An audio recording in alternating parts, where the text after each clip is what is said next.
Hello guys, and welcome to this new video. So we are on the round 8 of the Sinquefield Cup 2015 with 2 rounds to go, and while the game was not really exciting today, it was the firework kinda ended, at least for a round. So it's going to be a quicker review. We will watch the game between Magnus, Carlsen and Hikaru Nakamura, and the end of the game between Giri and Caruana today.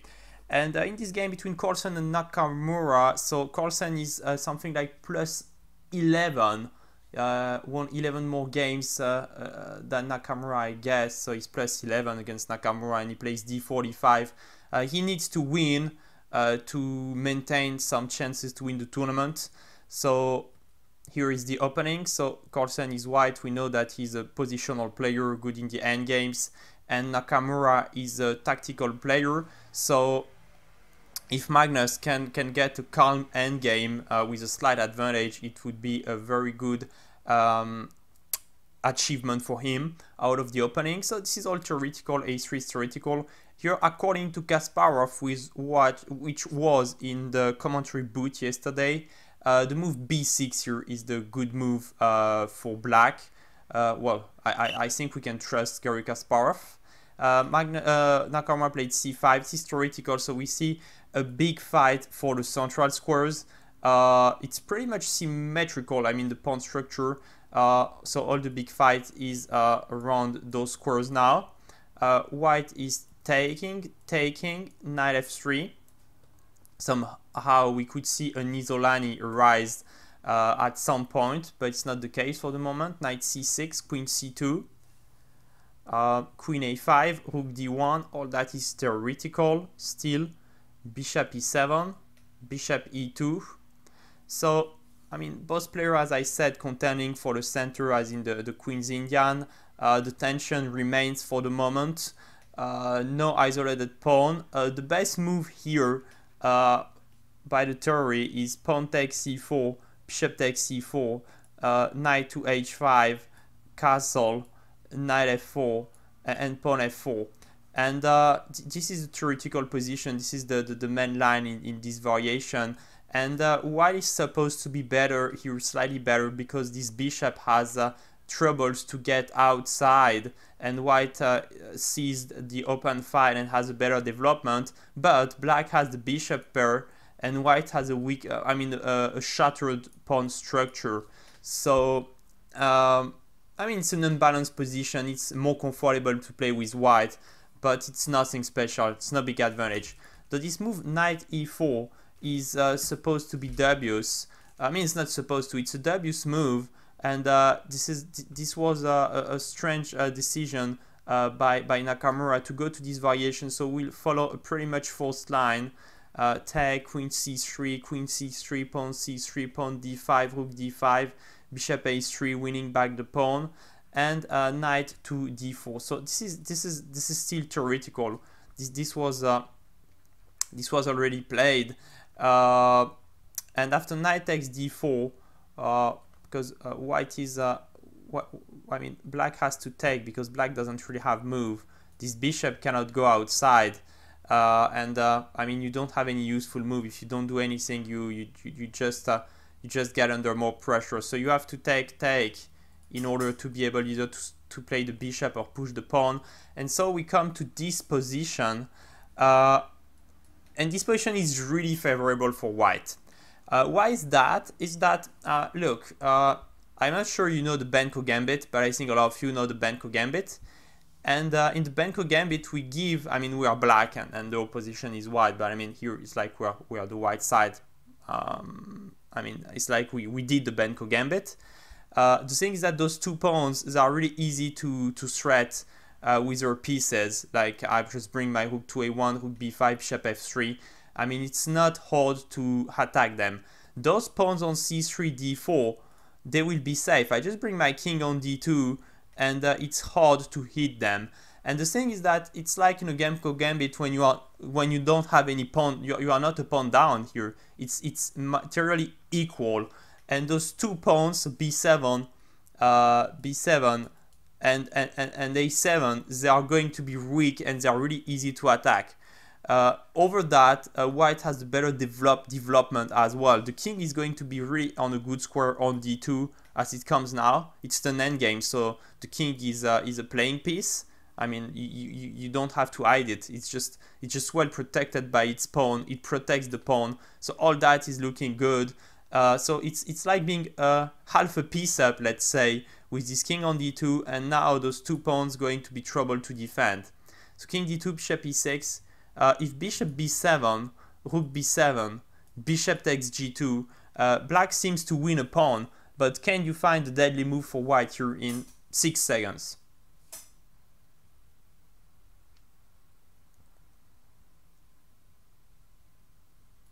Yeah, white can play here rook a1, and surprisingly the bishop is getting trapped. So all this diagonal isn't available for the bishop, it has to go to b2, and now after rook a2 the bishop is just trapped. Anywhere we just win it. So bishop to e6 was played, rook b5, so we are getting use of the open file. Bishop d7, rook b3, bishop e7, bishop f3. So the bishop came on the diagonal and the rook on the file. So we need now rook a1, bishop a4, rook b2, rook d8, rook a1. So finally white has placed his pieces as he wanted, and it's really hard to defend this pawn. So black goes b5. b5 is an attempt to save the pawns with this strange pawn structure. So the bishop is blocked, but trying to defend each other. I mean, like that. Like the bishop is covering the a file, and the a6 pawn is protecting the b5 pawn, and the b5 pawn is protecting the bishop. So it's trying to protect each other like that. So bishop c6, attacking the pawn, pawn to h6, bishop b7 now, forcing the pawn to move, bishop d6. So of course we don't want to trade the bishops here. That would be a catastrophe, because the rook now is protecting the pawn, and this is looking a bit easier now for black. So we keep the bishop on the board. Pawn to a5, he has to push now. He's still retaining material. I mean, still didn't lose material, but the pawn was forced to be pushed on 2 squares, so now it means the pawn on b5 might be a good target. As the pawn on a5, if a bishop would land on this diagonal, this would be deadly as well. So bishop c6, attacking the pawn, rook b8. Now we go pawn to d5, so we installed this bishop on c6, and look how it's strong. It's cutting the rook from the only open file. So the black rooks has problems to get into open files. Also the pawn on b5 can't be pushed because the bishop is falling, it's pinned. So it means that this bishop on a4 is totally blocked on this square, and now white has a chance. I mean, it has choice. It can even find counterplay on the e file if he wants. It can play c4 now that the bishop is pinned. I mean, a lot of options, and black just can't do anything. Rook fd8, king d3. So just improving the king now. Bishop f8, bishop d4, f6, king e4. It's not really doing anything, just moving pieces for the moment. Bishop d6. And here, white goes c4. I think it's a commitment. He could have played g3 for the moment, but we will see later. No, I mean, he could have played even bishop a7, sorry. Rook bc8, bishop b6. Sorry, I just so bishop a7 forcing, attacking the rook, forcing rook c8, bishop b6, bishop c7, take, and pawn to c4. So this is a forced line, and now we are pretty sure, I mean, we are totally sure we can win the pawn b5 on the next move. I mean, you cannot protect it. You can't protect that. After rook b8, we can just go rook takes a4, and the pawn is pinned. So white was winning a pawn like that, and I think it's game over. So I don't really know why he didn't go bishop a7. Doesn't seem to be a really hard move to play. So it's really surprising. Could have gone also g3 first to make sure the pawn is never being taken, and then straight bishop a7. I mean, black is going to lose very quickly somehow. I mean, with all those pieces like that, it's sure white is going to make the final blow sooner or later. So he didn't do that. Bishop d6, c4, bishop b4, and now bishop a7, going to a forced line that gives us chance for black to survive. So now black plays f5 check, king f3, and you will see he's playing some forced moves. Rook to c8. So white is winning the pawn, but what's happened here is that black is giving up the bishop, and now he plays bishop c3, making an x-ray, forcing the rook to be exchanged. I think it was better to go rook ba2 to keep an eye on the pawn. King f8, sorry, and well, we could have won this pawn on a5.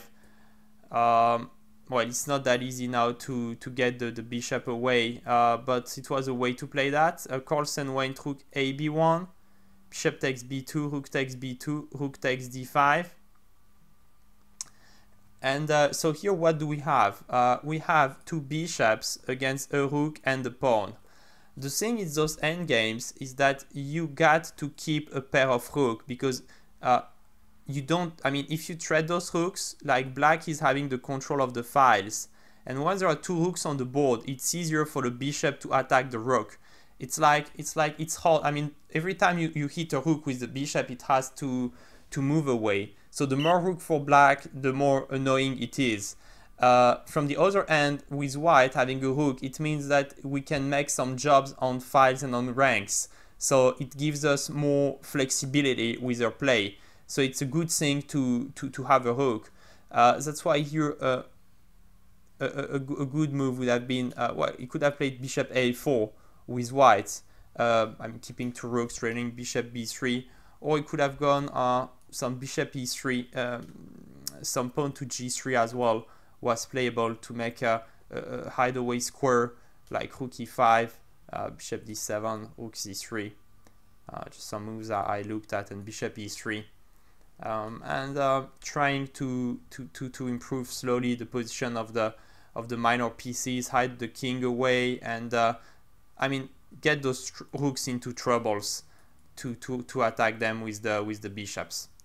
But Magnus, he plays a very strange move, especially because he's such a good player. It's like something is broken with him. He goes bishop e3, forcing rook b8, bishop c4, so it's forced. If not, you lose your bishop.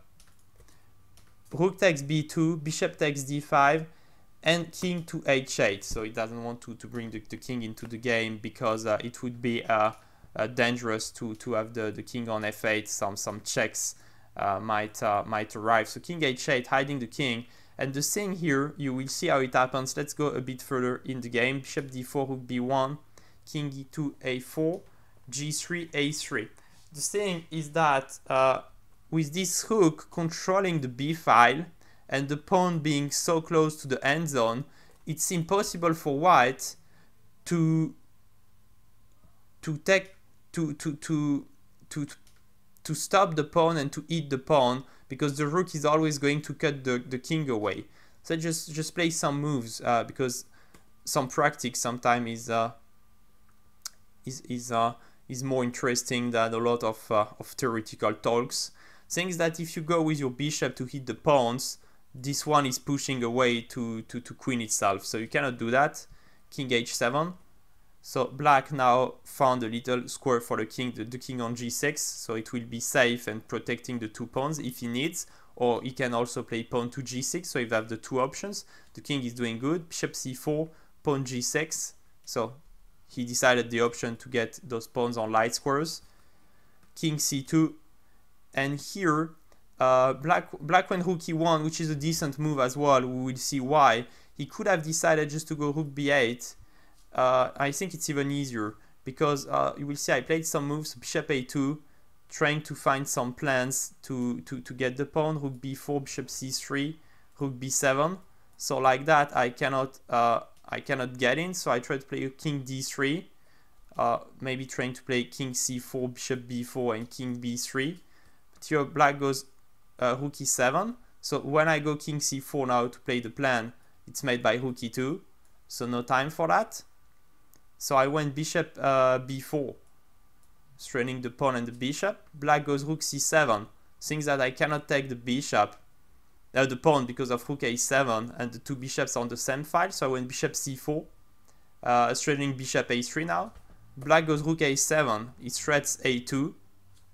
So I went bishop a2, rook c7, bishop c3, trying to bring back the king, rook e7, and now if king c2, yeah, rook e2 just, I mean bishop d4 to protect the pawn, and maybe I want to go and rook c7. Things that all the time the rook is moving away, and you can't ever go to a3 to catch this pawn. It's impossible. The rook is always going to cut you away or to win a pawn on f2, worst case, and this is drawn. But you will see that Nakamura played another tabia to make the draw. So rook e1, bishop e3. So now the idea is simply to play bishop to c1 and grab the pawn. So black plays f4, forcing bishop f4, pawn to a2, bishop takes a2, rook e2 check, king b3, and rook f2. So you see the bishop was deviated from e3 on f4, and then black was able to grab the f2 pawn, so to trade those two pawns. And the thing here is that to win, I mean, we'll play some move on because it will be easier to understand when the pieces are moving up, is that to win you need to make a double attack on this g6 pawn with the king and the bishop. But the thing is that you are never able to do that. So rook e1, as you see, so the king is committed to the bishop, bishop d2, kicking the rook away, rook e2, bishop c3, king h6, bishop b4, come from behind, rook f2, stopping the king from coming to the f file. So the king cannot proceed with the king f6 to attack the pawn, impossible. Bishop b4, rook f2, bishop e7, rook f1, bishop f6, rook g1. So now we have a look at the pawn. Bishop g5, king g7, bishop f4, defending the pawn, rook e1. So now you again can't move the king because of this pin. King d5, rook d1 check, king e6, rook e1, king e5, rook e2. So still the same problems. Bishop d3, so now this bishop is getting away in order to try to give some chance to the king, but the thing is that the king is cut by the rook, so it's never happening. So black is just moving. Now we're changing a bit, bringing this bishop to cover the king. Rook a1, rook a4 check. So now we cut the king from here. I mean, there are multiple possibilities to produce the draw. I mean, it just changed a bit the pattern. I mean, now he's stopping the pawn from the fourth rank, but so it's a check. But I mean, he could have stayed on the first on the first rank. Now he's coming on the fourth one to cut the king like that. I mean, he was cutting in from the f file. Now he's cutting in from the first rank. But I mean, all the strategies are working. It's just impossible to bring the king. So now rook f1 check again. So again the king has to go away. Rook g1, bishop d2. So attacking the rook on g1, attack the pawn. The game is pretty long. Just I think you already understood the thing. So again rook check, cutting the king. So you really it's just impossible to bring the perfect position. So now the king is going up even, and the game is going to be ended very quickly. So bishop g6. So he decided to defend actively at the end, but he could just have stand if he wanted. He could just have stand here and make the job with the rook cutting from here or from here. Every time you attack a piece, and it's a draw, or the pawn. So, okay, we won't talk about that longer. I hope I was clear enough, and it was clear enough for you. I was going quickly at some point. So let's go to the next game, and we are with the game between Giri and Caruana. So Caruana is playing rook takes e4. So I told you this is the second most exciting game of the day probably, and this is move 22 here. The position is not looking the most exciting in the world, but here Giri is going to produce a slight mistake. He goes knight f3. It will allow black to put pressure on the a2 pawn. He could have just simply played knight b5, threatening knight d6 to win a pawn. After rook e2, sorry, no, rook d3 would be a big mistake. Rook e2, knight c3, rook d2, rook fd1. The thing is that the knight is protecting the pawn, this knight is protecting the pawn, and this is just absolutely drawn. Giri was not careful, just probably thought this game over. When knight f3, now black goes rook e2, threatening the pawn. White goes a4, and black goes rook e4.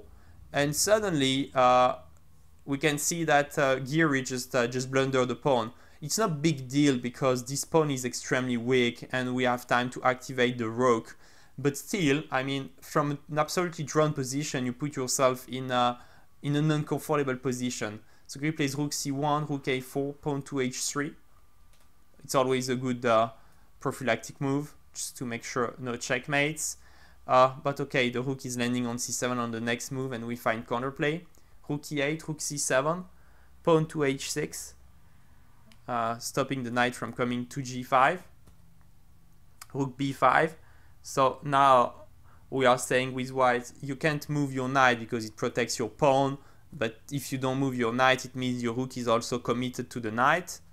So rook e2, searching for counterplay.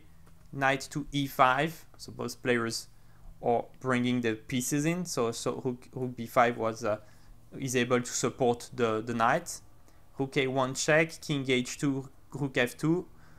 Black's winning a pawn, but now after knight g4, we are winning one back as well. Rook f1, knight h6 check, king g7, knight g4.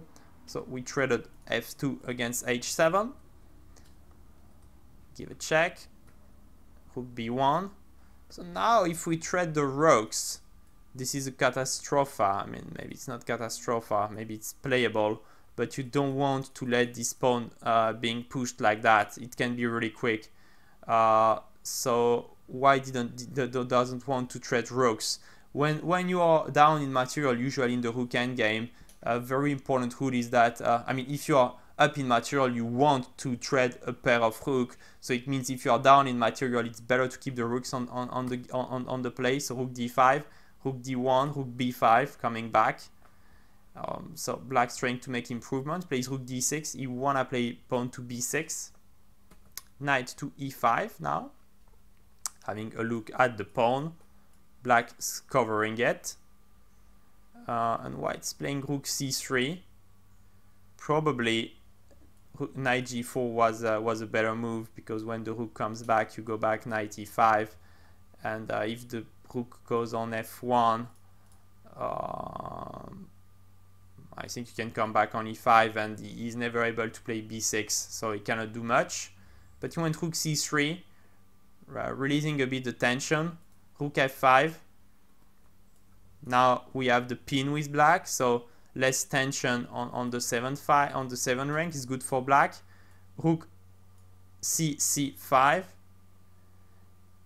and here black misses. He plays b6, which is not a good move. He misses rook a3 check, king h2, rook b3. Now rook takes, pawn to b6. Rook c b5, this is pretty much forced. Pawn take, rook takes, and rook takes. This is drawn. The rook is misplaced. White is able to play rook a3 quickly, and this is supposed to be a drawn endgame. But black can try to work things out, and eventually you have, like, I don't know, 20% to win this one, or 15% to win the endgame. But you have some slight chance, maybe 20 is a lot for this level, but let's say between 10 and 15% to win the game. To win the game with black. So this was a better way to play. Black went pawn to b6, and the thing now is that after rook b6, somehow Caruana probably thought that he could play rook e5, take a knight c4, but the thing is that this is just absolutely drawn. So I don't know what happened to him. Rook g5 check, king f2, rook a2, king f1, rook g2. So he's winning a pawn back on g2, but now rook a5, and we go to this endgame with a pawn down, but this one is really easily drawn. Pawn h4, rook e6, and I mean you will see in the game. We'll just watch through the game, but you cannot improve the position of your king. The thing is that the rook is always coming to cut off the king, and you can't do much. So now we don't cut off the king, but we thread the pawn. Now we cut off the king again, but I mean we could just have checked if we wanted so many options to win. So the king is not able to enter any further. Now no checks on the third rank, so the king is stopped from getting in. Rook d5, rook f3 check, rook e3 check, rook a3. I mean, you cannot do anything. Every time you try to enter, it's either the rook is checking, either the rook is keeping the king on the third rank. So I mean, check, king a, rook a3 back. Now we attack, we look at the pawn, and I mean, okay, it's just black. There are just no plans available to even just try to win it. So I mean, you cannot never enter. So either it's the rook blocking you, either it's the rook covering the file, and the king is blocking you. Those two squares. So this is a dead draw. Not even a single chance for Caruana to win it. A shame. Just coming back to the big moment when I mean Giri made this mistake to bring the rook to c3, and then after rook c5, I mean this is a bit clumsy, and b6 is just giving the easy draw, but really a shame he didn't play rook a3, king h2, and rook b3. I mean, playing this endgame really gave much better chance, because instead of having a 2 against 1, we have 3 against 2, and with an outside pawn, which might give some plan to bring the king and try to push the pawns. I mean, this is drawn, but this is not as easy as what he achieved during the game. So all the game were drawn today, so it means we are heading to the last round. We have a leader, which is Levon Aronian, a point up, 4 players, Giri, Carlsen, Grichuk, and I can't remember the fourth one, because I think maybe Vashila Grav, which are a point down. So Aronian needs to make a draw against Topalov in order to win the Sinquefield Cup 2015. So we'll be back for the last round tomorrow and a lot more action. Thank you very much for watching this video. Have a good day. Bye.